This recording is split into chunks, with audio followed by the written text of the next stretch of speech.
Practice කරන්න. හරි. එහෙනම් ඊළඟට අනුමානිකාව දාගන්න. චීන ගණන් කිරීමේ ක්‍රම.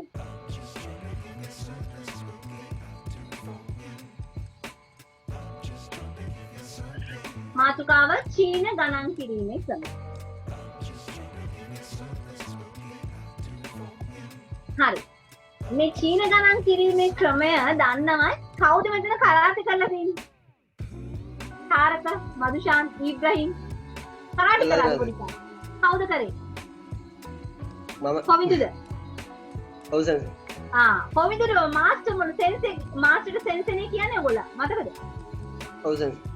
එතකොට සෙන්සර් කියලා තියෙනවද අර සාන් කියලා මොන හරි කරාද? කරා සෙන්සර්. චුටි කාලේ පොඩ්ඩක් කරලා දෙන්න මට බෑ. සෙන්සර් දෙකීම පොඩ්ඩක්වත් බෑ. දැන් ඔය කරාටි කරපු කට්ටිය නැත්තම් ඔය තියෙන්නේ මොන කුන්දුක මොනවාද තමයි තියෙන්නේ? සායි කුන්දු තියෙනවා ඔය මොනවාද මන්ද තියෙනවා. ඒගොල්ලෝ දන්නවා චයිනීස් ක්‍රමයට 1 ඉඳන් 10 වෙනකම්. Right.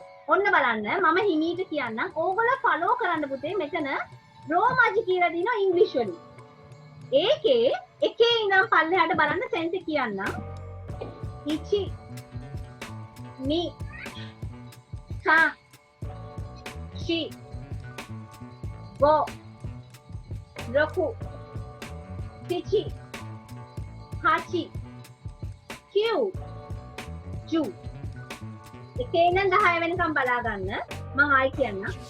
ඉචි ni sa yo go roku nana hachi kyu ju එකම විශේෂයක් තියෙනවා. ඔයගොල්ලෝ බලන්න ඇති සෙන්සර් 4 වෙනි එක, සෙන්සර් 7 වෙනි එක, සෙන්සර් 9 වෙනි එක විදි දෙකකට කිව්වා. එක තැනක ෂී කියලා කිව්වා 4ට, තව තැනක යොන් කිව්වා. ඒ වගේම තමයි 7. එක තැනක ශිෂි කිව්වා, එක තැනක නන කිව්වා. 9ත් එහෙමයි. එක තැනක කු කියවෙනවා, එක තැනක කිව් කියවෙනවා. ඒක කමන්නේ. මේක පොඩ්ඩක් මම ඉස්සරහා පාඩම් වලදී කියලා දෙන්න. රයිට්. මාත් එක හැමෝම පටන් ගමු. යොන් වලින් යන්න. ඒ කියන්නේ පළවෙනි පැත්ත නෙමෙයි මේ පැත්තේ. මාත් එක යන්න. හැමෝම වෙන්න මට පස්සේ ඉචි ni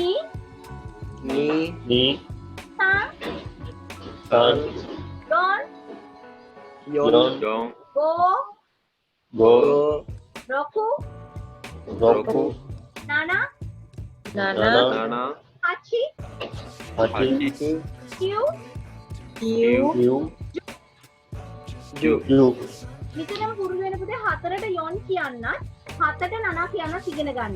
හැබැයි අමතක කරන්න එපා 4ටම තමයි ෂී කියලා කියනවා, 7ට සිචි කියලා කියනවා, 9ට පූ කියලා කියනවා. රයිට්. සංසලින් ගන්නවා. හයි කොවිද සන් පටන් ගන්න එකේ ඉඳන්. ඉචි ni san yon go roku nana hachi yu ju. මම පොඩ්ඩක් අලුත් දෙයක් ඉගෙන උගන්වන්නම්. බිංදුවට කියනවා රේ. එහෙම නැත්නම් 0. රේ 0. මරු කියලා කියනවා. ඒ මරු එක අර අපි මතකද අකුරු වලදී මරු කරා පොඩි රවුම කියන එක. ඒක ඕනේ. ඔයගොල්ලෝ හොඳට මතක තියාගන්න බිංදුවට කියනවා රේ. රේ එකක් කියන්නේ මම කියනවා මගේ විභාගෙට මට රේ 10. රේ කියන්නේ ලොකු බිංදුවක්. හරි බෝලයක්. රේ කියන්නේ 0. 0 නම් කියන්නේ ඉංග්‍රීසි වලින් 0 කියන එකනේ. රේ 0. ඒ කියන්නේ බිංදුව. හරි. රයිට්. තාරක සම් පටන් ගන්න එකේ ඉඳන් 10 වෙනකම්. ඉචි ni san yon go roku nana hachi kyu. හයි. යෝ. හයි. ඉබ්‍රහීම් සම් ඔනිගාෂිමාස්. ඉචි ni san yon go roku nana hachi kyu ju. සාන් යොන් අදින්න එපා පුතේ. කිසි තැනක අදින්න නැතුව සාන් යොන්. දැන් මාතෘකාවක් දැම්මා චීන ගණන් කිරීමේ ක්‍රමය කියලා. එකේ ඉඳන් 10 වෙනකන් ලිව්වා. ඔක ලිව්වා. මම හිරගනා රෝමාජි දෙකම ලියන්න. මේ හිරගනා වචනේ රෝමාජි දෙකම ලියන්න. අනිත් එක තමයි අර වචන දෙකම ලිව්වට කමක් නැහැ. ෂී යොන්. හැබැයි යූස් කරන්න හොඳට මතක තියාගන්න දෙවෙනි වචනේ. යොන් නන කිව්. ඒක ගොඩක් යූස් කරන්න. හොඳේ? දැන් ලියන්න පටන් ගන්න. 10 වෙනකම් විතරයි පුතේ ලියන්න ඕනේ. අනිත් එක මේ ජූ කියනකොට මේ U දෙකක්. එහෙම නැත්නම් JU ලියලා උඩින් අදින්න. මේ Q එකත් එහෙමයි. එක්ක U දෙකක් ලියුවත් කමක් නැහැ. හැබැයි වඩා හොඳයි එක U එකක් ලියලා උඩින් ඉරක් අදින්න. right? එහෙම ලියන්න පුතේ.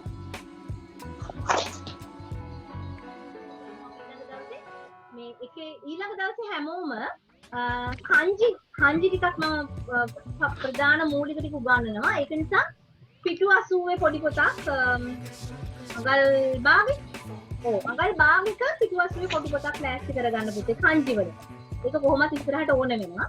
හරි එහෙනම් අපි කොටු රූල් පොතක් පුතේ අඟල් භාගෙ කොටු රූල් පොතක් පිටු 80ක්.